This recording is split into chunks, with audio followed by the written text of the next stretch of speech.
ভাই আপনার কিছু বলেন না কেন? ভাই আপনার কিছু বলেন না কেন? আজকে আমার, কালকে আপনার। আপনার কিছু না বললে হইব? আমাদেরকে বলছে 2:30 বাজে ফ্লাইট। হ্যাঁ, 2:30 বাজে ফ্লাইট। এখানে আসছি, আসার পরে বলতেছি যে 5টা বাজে ফ্লাইট। আমি আসছি, আমার ফ্লাইট 12:25। আমি আসছি কটা বাজে জানেন? 11টা বাজে আসছি। 11টা 20-এ আসছি আমি। সময় থাকে আরো 1 ঘন্টা আমার হাতে। তারপরে উনি এই যে অফিসার আছে না, সে আমাকে বলতেছে যে না দিতে পারবো না। 30,000 দিলে বলে দিকেন না। বলতেছে না দিতাম। বলতেছে আপনি আমাকে 30,000 টাকা দেন। 30,000 দিলে তাহলে লাগাই দিতে 30,000 টাকা দেন। আমি কোথেকে দেবো? কোথেকে 30,000 টাকা দেবো? উনি কেন আমাকে টাকার কথা বলবে? উনি ভালো কিছু বলবে আমাকে, উনি টাকার কথা কেন বলবেন? এই যে উনি আমাকে বলতেছে 30,000 টাকা দেওয়ার লেগে। এটা কি?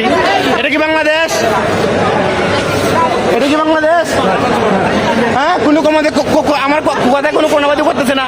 এটা কি রে ভাই? আপনারা কিছু বলবেন না, কিছু বলবেন না। কি এটা কি? সময় দিচ্ছে আর 1 ঘন্টা আমার। উনি আমার মালিক না।